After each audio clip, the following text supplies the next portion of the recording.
So hello again to everybody. Marine Surveying International Fest 3. We're now well into the afternoon session. Last 4 presentations to come. The next one is to be given by Dustin Eno. A little bit of information about you, Dustin, I managed to find on the website. Chief Operating Officer and Crisis Response Manager for Navigate Response. Dustin manages the media response for numerous shipping incidents and one of the company's lead media trainers. He has over 12 years of communications experience, including as the head of crisis communications for the largest wildfire management centre in British Columbia, Canada.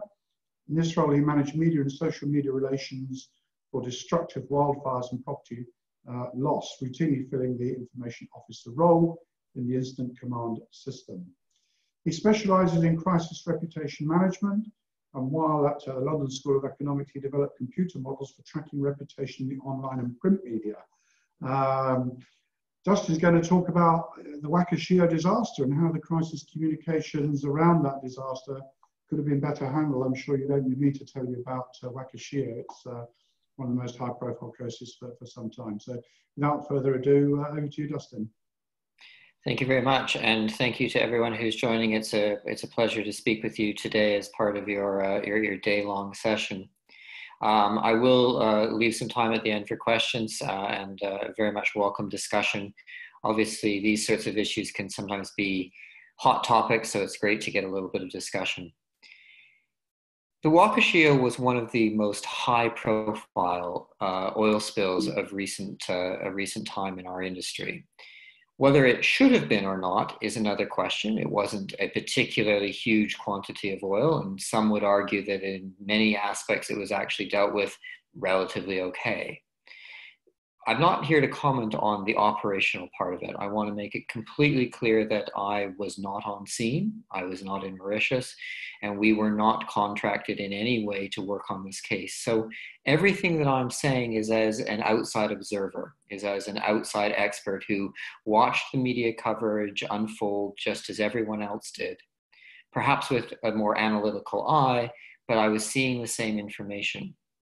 When I first spoke about this in an earlier forum to a completely different audience, I was challenged by someone who said, well, you shouldn't be talking about this because you weren't there. And I understand that person's point. But the thing is, most people weren't there. 99.999% of people weren't there. Our industry and the response to Wakashio was judged based on what came out in the media and what came out in social media. And that was dramatic. That was very bad looking. And most people now have a dimmer view of the safety of the shipping industry than they had before this incident. And to me, that's the real tragedy. It's not about the specific incident as much as it is about the impact on the public perception of the maritime industry, which deserves more credit for its safety record, but often doesn't get it. Just before we get into the meat of it, I just want to give a little bit of background about who I am and who we are. I work with a company called Navigate Response. Navigate Response is a wholly owned subsidiary of Witt O'Brien's, which is perhaps best known in our industry as being one of the leading American QI, qualified individual provider. Navigate Response is there to assist with media and social media handling. We're not there to help clean up oil or to help to repair vessels or salvage wrecks. We are there purely to help with the communications side of the situation. Communications with all stakeholders involved. We often focus on the media and social media, and indeed, in most cases, that is the most important channel we use. But we also deal with politicians, with next of kin, with any other stakeholders that are involved in the situation, and to ensure that there is accurate, clear, and timely communications between the companies and the parties involved and the stakeholders who are impacted by any specific incident. In order to make sure that that happens well, we start with drills and exercises and training, and all of our clients who sign up with us have to complete drills and training with us in terms of media response, because we don't find we're able to respond effectively if we've not worked together previously in those drills and training situations. We have a network of offices around the world. As hopefully you can see the map on your screen at the minute. We're in 45 locations across 30 different countries to cover off all of the areas where there is potentially a hotspot. Now, the keen eye here will note we're not in Mauritius, but we were in South Africa and in France, two of the major media hubs that in many ways drove that story. Since Mauritius, well, they have very much their own media, a lot of the international coverage was not actually driven from Mauritius, but from other countries involved. Now, I want us to think here very analytically about how a story unfolds. I've put up on the screen here a graph that shows the first 60 days after an incident with 3 different types of incidents: a fire, an oil spill, perhaps much like we saw with the Wakashio, and a legal case. It could be a MARPOL case, which is often an oil spill of some kind, but where the focus, where the story isn't about the oil in the water washing ashore, but it's about the legal proceedings. And we often talk about the shape of a story. The shape of a story is how that coverage unfolds over time. So if we look at a fire, what you'll see is it spikes early. We get to 100% maximum daily coverage very, very early, usually on day 1 or 2. And then it falls off quite quickly. And it's uncommon to see significant follow-up interest in a fire once that fire has been extinguished. Now, if the fire is associated with legal proceedings or associated with an oil spill, we can potentially see subsequent spikes, but otherwise we usually don't. A MARPOL case generally gets almost no coverage, a legal case generally gets no coverage until that trial happens or until those indictments come down, until there are charges laid, and that's when we get that spike in coverage. Oil spills are one of the most challenging types of incidents to deal with, and that's the gray line on your screen there. They're challenging because they tend to be drawn out over time. They tend to have a slow start before they suddenly become a huge story. There can often be a week or 2 before that happens. And they can catch communications teams unprepared if they're not used to seeing this shape of a story, if they're not used to knowing what to expect when we see these sorts of situations. So the Wakashio ran aground on the 25th of July of this year. Right away, within the first couple days, there was coverage of it. Some of you may remember seeing it. It was certainly all over the trade press, and it was certainly on social media, but it never received wide attention. The average person in those first couple days almost certainly had not heard of it. It was not on CNN or BBC. It was not where most people get their news from. The shape of the story was exactly what we would expect for a classic oil spill type incident. In fact, it took almost 2 weeks before the coverage really took off. You see that first period there, very, very low levels of coverage. And then with the first vertical red line there, you see is when the oil started leaking out of the vessel. And unsurprisingly, over the next 2 days, we got that dramatic spike in coverage so that we had well over 2,500 articles published on that day. Now, in the scheme of global stories, that's not massive. We've dealt with stories that have had 20 or 30,000 articles published. But when you're getting up towards 3,000, you can be fairly certain that most people who follow the media will scroll past a story mentioning this incident and showing a picture of it. So while most people may not recognize it, if you said, oh, have you heard about the Wakashio? Most people probably wouldn't have, but most people will have actually seen some coverage of it. And if you show them the picture, they'll go, oh yes, I did see something about that. After the initial spill, the story started to die away as we would expect, and then the ship broke apart. And again, we see a spike associated with that breaking up. We see a little bit of an uptick when the vessel is scuttled, when the front part is taken off and sunk.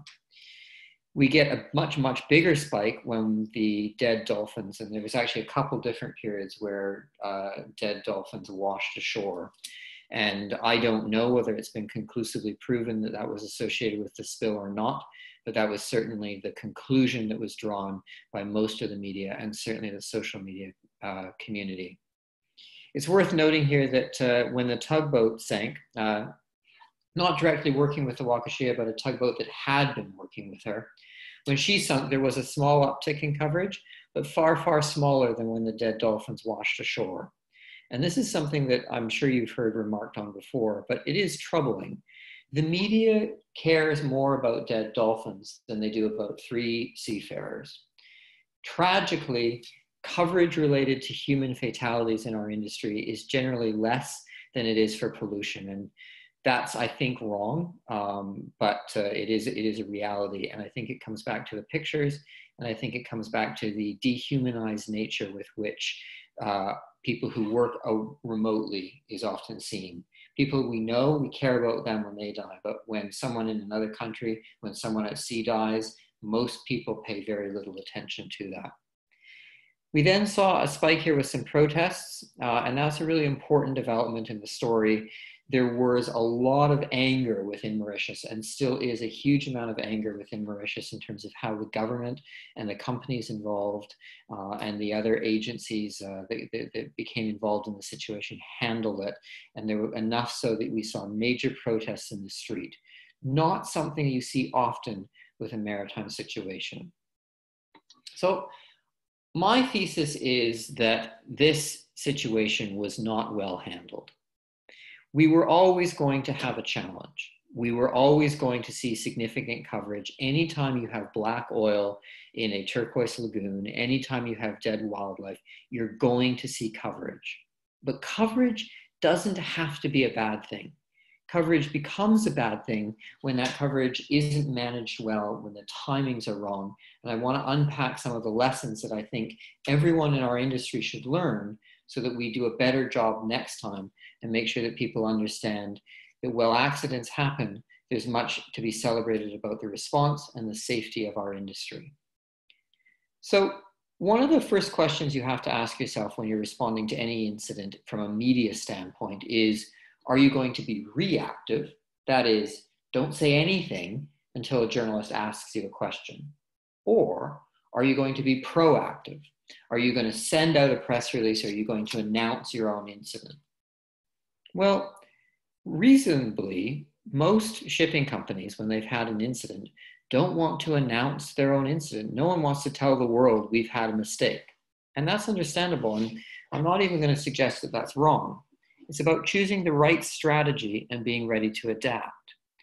So if you're reactive, and that is you are not actively distributing information, you are just waiting for journalists to phone you up and ask a question, you can avoid a lot of unnecessary attention. You reduce the amount of coverage, certainly in the first instance, that can change. And it's a lot less work for those involved. It's hugely tempting, and it's not wrong. Roughly 80% of the cases that Navigate Response deals with each year, we deal with in a purely reactive fashion. It's fine if it's a low profile story that has a limited impact on the local population, that's covered primarily by the shipping trade press. Those journalists will come to us, they'll ask for comment, and we can provide that comment at that point. And the reactive approach is right. A proactive approach is harder to convince people to start. It is more work, and it involves telling the world that something bad has happened to you and to your company. But it really importantly, it establishes good relationships with the other stakeholders involved. It shows that your company is taking action. And remember, no matter how great you're doing at dealing with an incident, if people don't see that, if you're not communicating that, they're not going to know that that's happening. So you have to show action and have it be visible. It keeps the details correct, and there were a lot of incorrect reports that came out with the Wakashio. We'll come to some of those. And it defines the narrative. Defines the narrative. That's a term that communications types like me like. It basically means deciding what the story is going to be. Is the story going to be about an incompetent company? Is the story going to be about the destruction of a beautiful island? Is the story going to be about the engineering challenges involved in, recovering this vessel and refloating her and salvaging her? There are a lot of different narratives that can be applied to a single case. If you are proactive in responding to the media, in responding to a situation, you have the opportunity to define what story is used and how people understand what's happening. Regardless of whether you choose reactive or proactive, whenever a situation gets big, it is absolutely essential that you pivot to being proactive. Even if a reactive approach was right, you have to immediately, when you get a larger amount of attention, be ready to pivot and change to being proactive. And that didn't fully happen in this case. So remember that the incident happened on July 25th. The first post by the charterers, MOL, went up on their website on August 7th. That is a significant delay.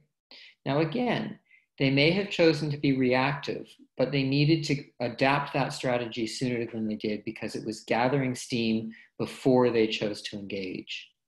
This statement quotes from the ship owner.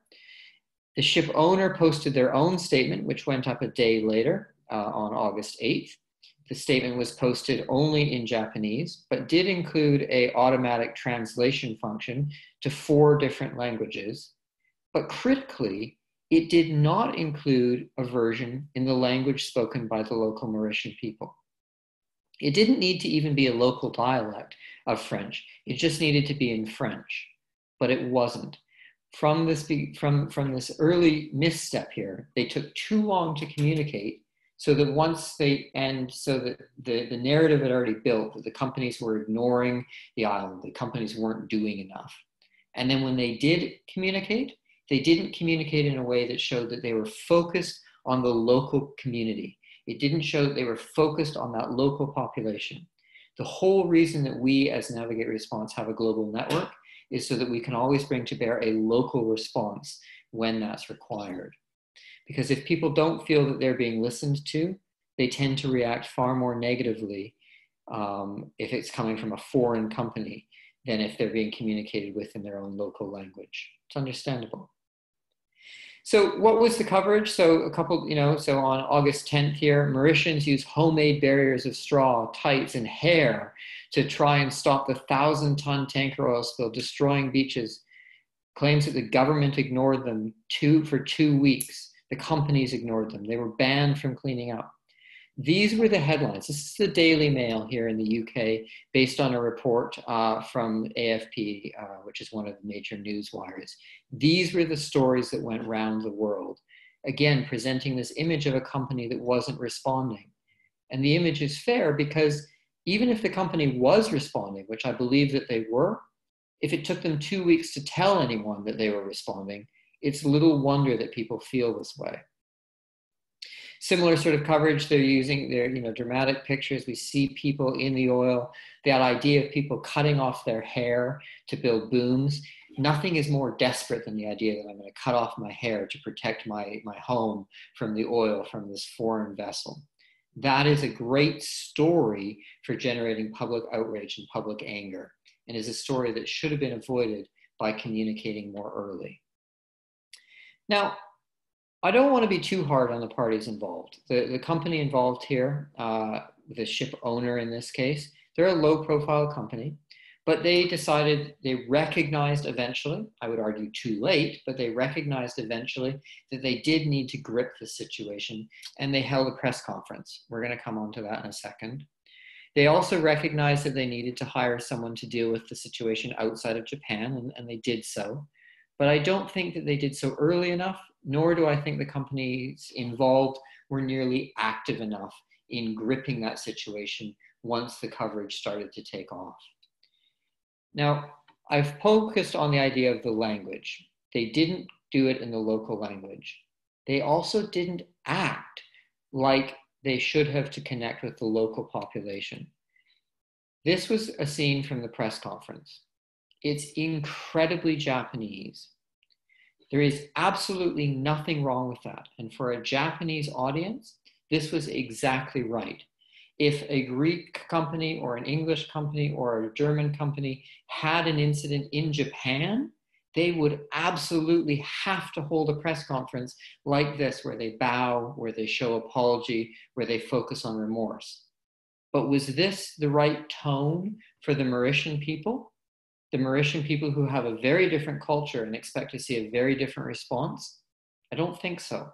And I think that this looked very distant, very odd, and again, not related to the people. People felt they weren't connected or weren't receiving the support they needed to from the companies involved. The Japan International Cooperation Agency described it as a national embarrassment. Again, one of these things that people in Japan are famous for, that major apology, taking everything incredibly seriously. And I think that's commendable. But again, it wasn't really what the Mauritian people needed to hear. The Mauritian people needed to hear what was being done about it. They needed to see action. They needed to see people that they could relate to on the scene, or at least as close to the scene as was practical, not people bowing in a foreign way. And then we get to a particularly problematic misstep. And again, I want to emphasize that mistakes will always happen in communication, and I'm not meaning to fault anyone that was involved. I was not involved. But we have here a clip from an article that was published by Reuters. Again, Reuters is one of these big influential news wires. They've just quoted the Prime Minister of Mauritius saying the island nation must still prepare for a worst case scenario. The article focuses on just how bad it is, how this is potentially going to be devastating for the local economy. Someone for the company involved apparently told Reuters that it doubted whether the incident would have a large enough impact on its earnings to warrant issuing a disclosure notice to investors. Now, understanding this from an investor relations standpoint, there are certain legal obligations where they would have had to disclose. And I think that's what they're commenting on here. The threshold was not reached for that disclosure. And that's true. But do the people of an island who feel that you've ignored them, feel that their livelihoods are at risk, really want to feel that you're really not going to be impacted? Regardless of whether this was true, it should never have been said to a journalist, and it created significant and understandable anger.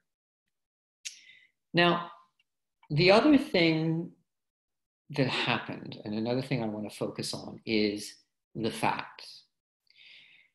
Facts are complicated.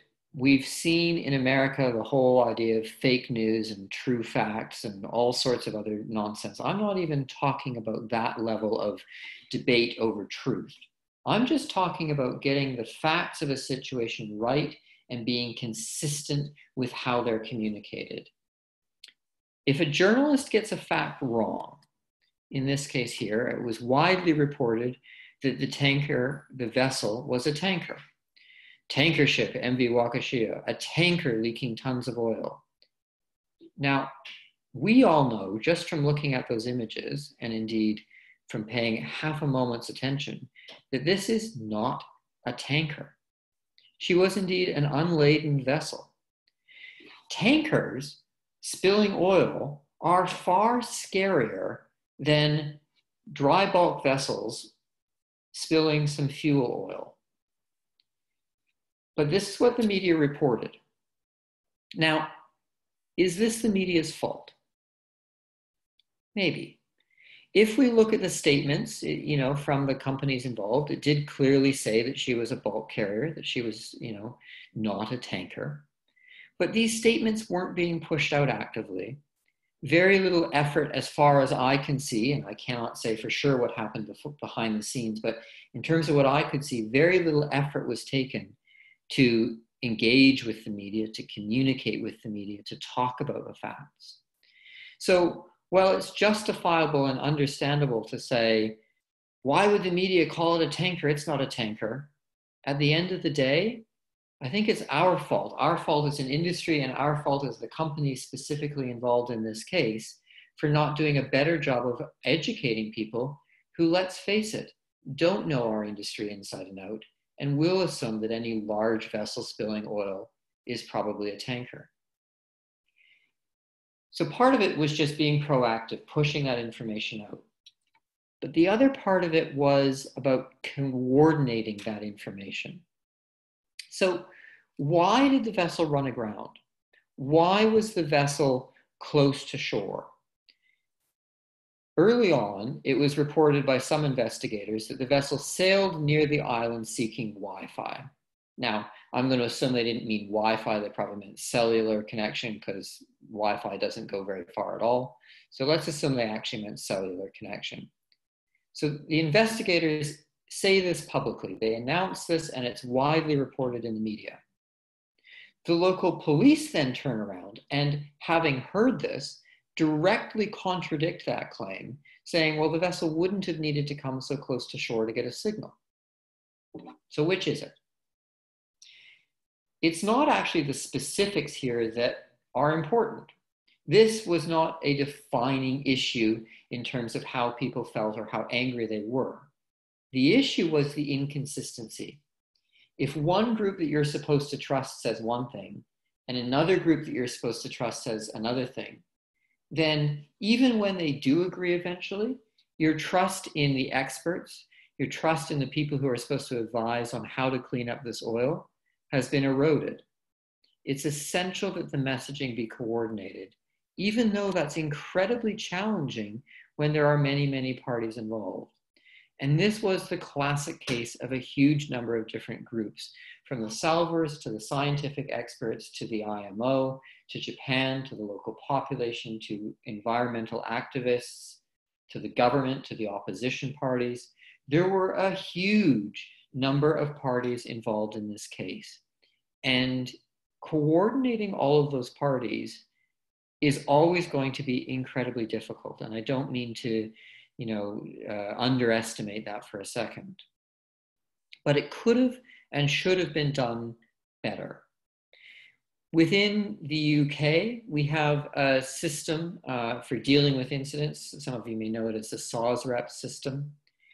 It means that one person is in charge and has ultimate authority for the response to a maritime incident, and that includes communicating about that incident. In the US, they have the incident command system. And indeed, in most parts of the world, there are systems in place for coordinating all of the parties involved. But these systems only work if people actually implement them. And again, I was not there, but from what I could see as an outsider, the systems of coordination either weren't implemented or weren't implemented effectively. And that, unfortunately, eroded public trust in response because of the inconsistencies and the lack of coordination. Now, I want to turn to social media, which generally always gets a bit of a reaction. Some of you may have seen this video. This is a video, I'm going to show a couple different clips from it. It was posted on Facebook and on YouTube by a gentleman named Nas Daily. Nas Daily has over 4 million social media followers, and he releases a news video a day and a longer news video once a week. And this was one of the longer news videos that he produced. I'm going to play this first clip, and I'm going to unpack a bunch of different aspects about it, but have a watch and think, what would you think if you were watching this and didn't know what you know about our industry?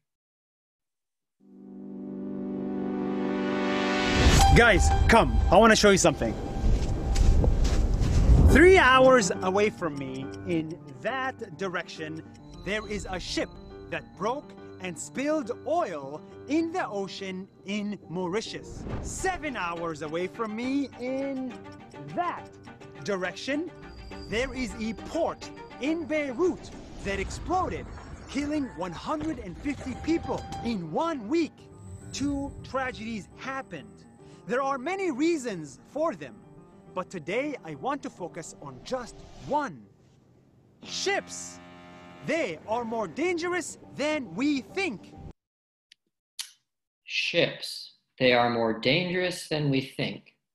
Now, if you don't know anything about shipping and you've just seen this, that is an idea that you can focus on and you can understand. And given what he's just shown you, it probably makes some sense to you. One of the tricks to communications is having simple messages.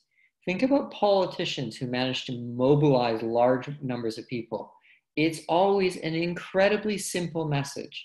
And Nas Daily has done a good job of this. and generated a huge amount of traction. Now, ships, they're more dangerous than we think. Now, he's going to need to explain that, and indeed he does, sort of.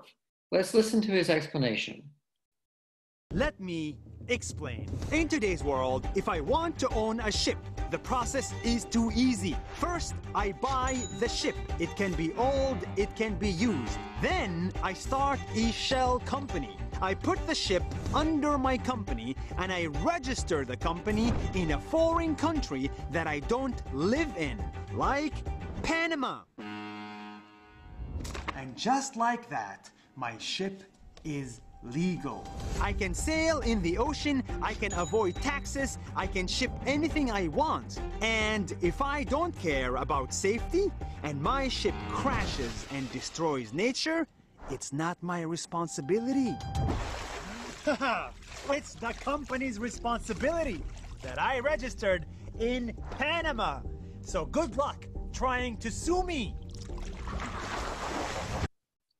So, if I understood that right, he's just said that it's Panama's fault, right? Panama, because they allow you to register your ship and register your company, has made it possible for an explosion in Beirut and the Wakashio to run aground. Now, again, I trust that every one of you on this call who knows, a great deal about our industry will understand the many problems with this argument. But it's understandable why most of his audience didn't. Most of his audience will have come away from this video with a much more negative opinion of shipping, a belief that shipping is perhaps dodgy, interested in avoiding tax, and indeed interested only in money and doesn't care at all about safety. My experience of our industry, the vast majority of operators care very deeply about safety. But if we're not telling people, we don't have a counter narrative to this. Now, there was a counter narrative. The Panama flag did see this, unsurprisingly, I'm sure they saw it many times, and issued a response. But how did they respond?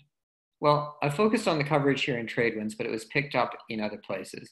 Panama flag slams evil video. The Panama registry actually described the video as evil. They called it slanderous, defamatory, disrespectful, and evil intentioned. Okay. Really? Was it actually evil intentioned?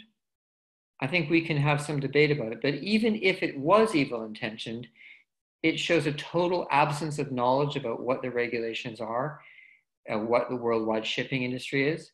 Again, if it shows a total absence of knowledge, whose fault is that? Is it NAS Daily's fault?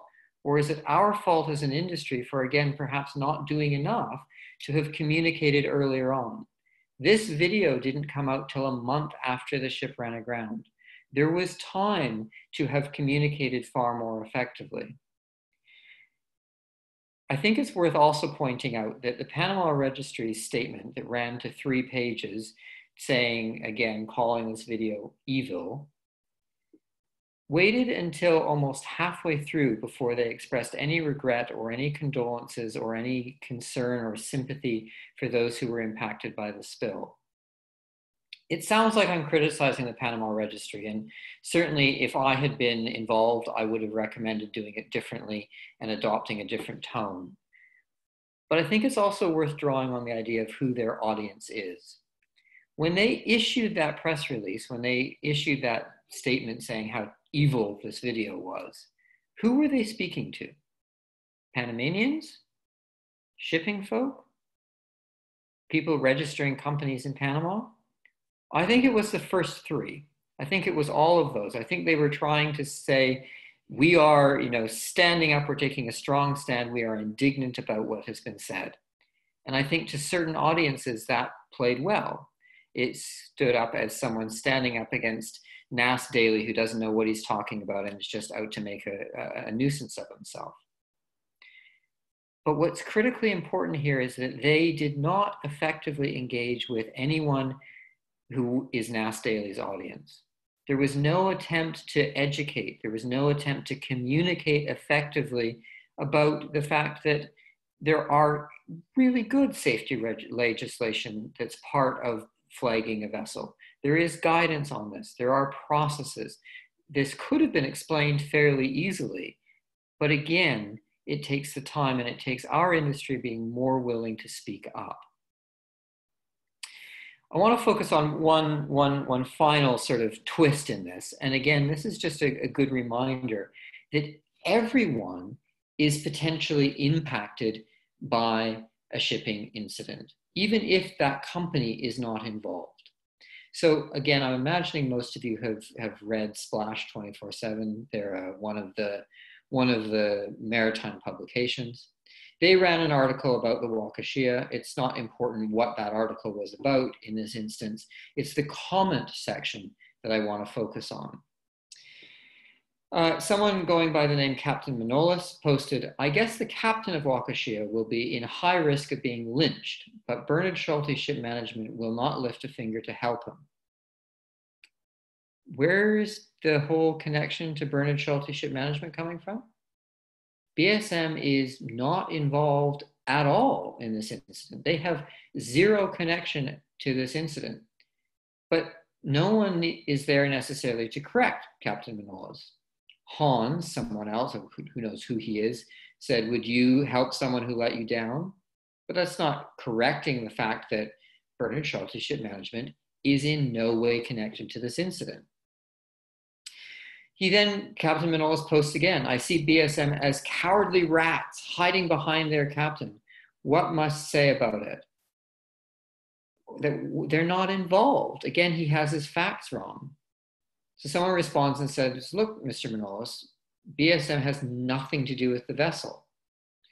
You would think that at that point, Captain Manolis might go and check his facts. He might go and see if he is right. Instead, he comes back going, "Actually, the captain has been working for BSM for a quarter of the century. He made you rich." Again, it's not true. It's categorically untrue. But this is where all sorts of facts can start to spiral out of control. Now, I'm not remotely suggesting that there was anything that BSM should have done in this case. Indeed, there was nothing they should do in this case.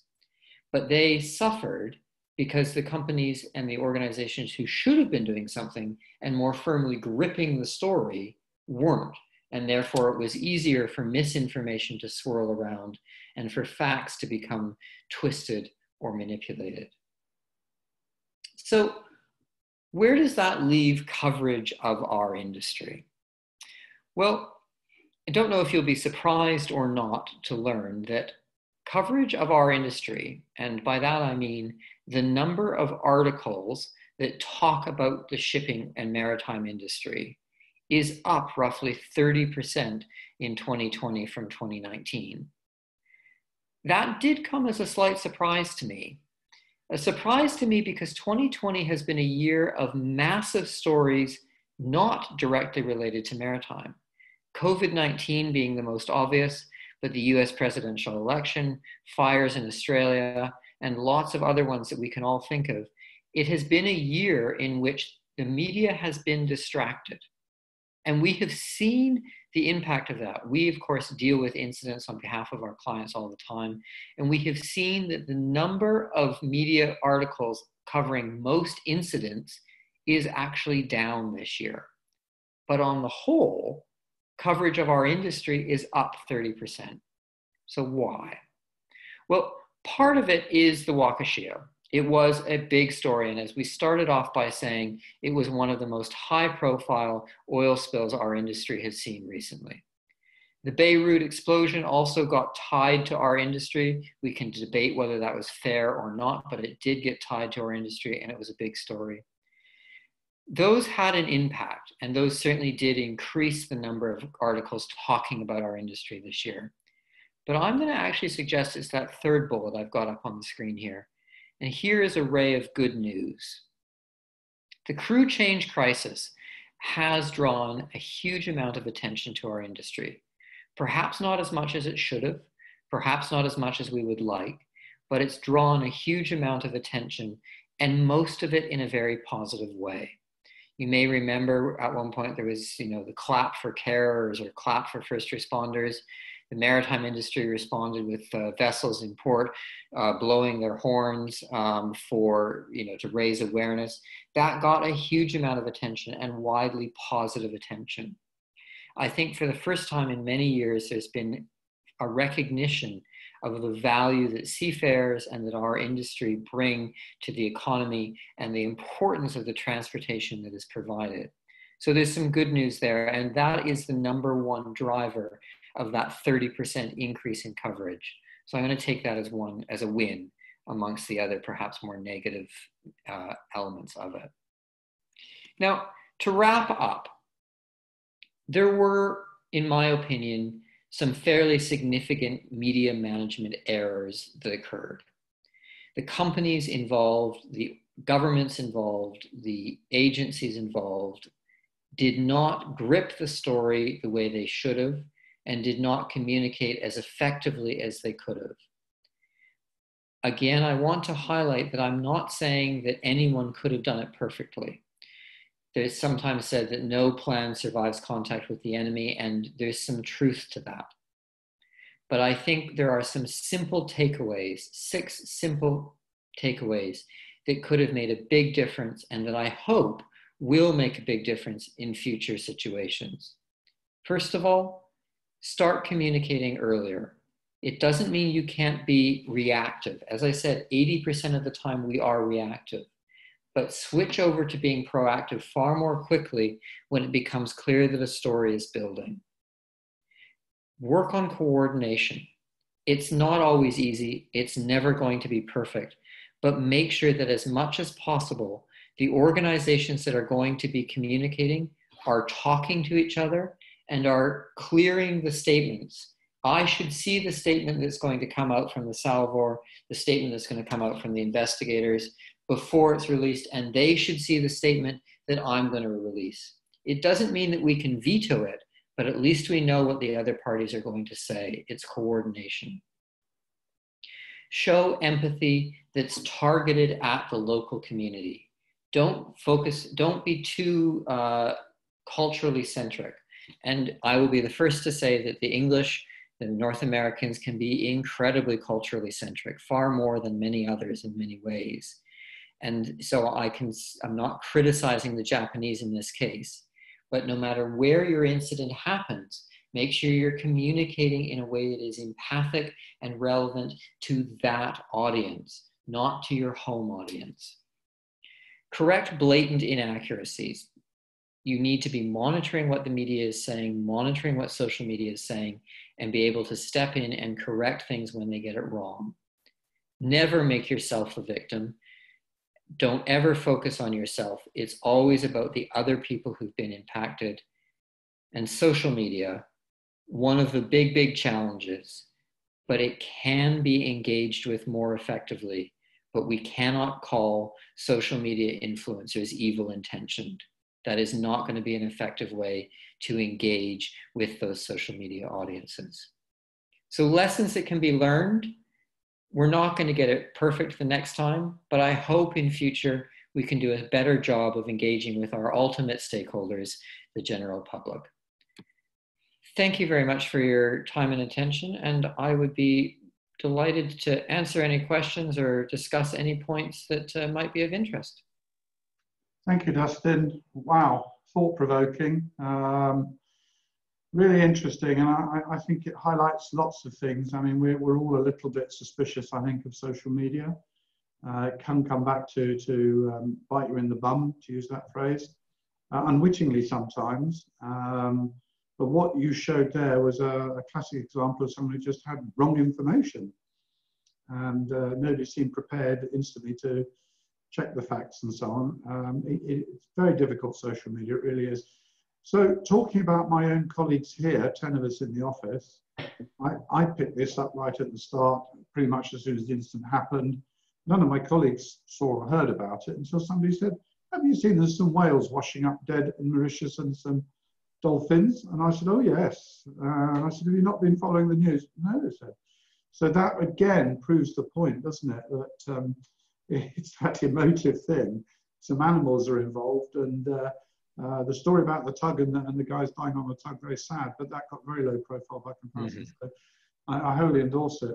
Ed just wants to pass on his thanks for a great presentation. Pleasure. So, you know, that's good. Does anyone have any further questions? I'm astonished, actually, Dustin, to see that the shipping news is a third up. I mean, that is extraordinary. It is significant, and it'll be interesting to see where we go from here. Certainly there has been a very slow upward trend over the last decade. Our industry has been getting a little bit more attention year by year, partly driven by issues related to climate change, partly driven by the fact that I think our industry is slowly doing a better job of speaking out. There are companies who are willing to allow television crews to do documentaries on board, these sorts of things that help to raise the positive profile. And I would encourage more companies to do that. It will be interesting to see where we end up next year, whether we continue to see a rise or whether we see it taper back off to where it was in 2019. Yeah, I mean, fundamentally, shipping is a dangerous business, and it carries inherent risks with it. But again, I mean, I've watched Mighty Ships. I'm sure you've seen that on the Discovery Channel or whatever. And, you know, I mean, they handle some major cargoes. We had a presentation earlier about misdeclared cargoes, things traveling on ships that just shouldn't be there, and nobody knows what they are and so on. That's not really the ship's, well, it's not the ship's problem. The ship doesn't know. It's people further up the line who've caused that situation. So I always think it's the reputational damage that I'm always bothered by with all of this. And I think you're absolutely right to pick on the point that it's the wider community, if you like, that gets tarred with the same brush. And unfortunately, bad news sells newspapers, we used to say in the old days, and it was true. Absolutely. And bad news drives social media. But the truth is, you can also drive social media with interest. I think, you know, we were always going to get coverage of this, but we could have had more coverage on what was being done. There was a lot of cool engineering and salvage work and so on that journalists would have loved to cover. We could have easily had, you know, 10-minute television spots talking about the technologies and the processes and everything that was being done. But someone had to make that happen.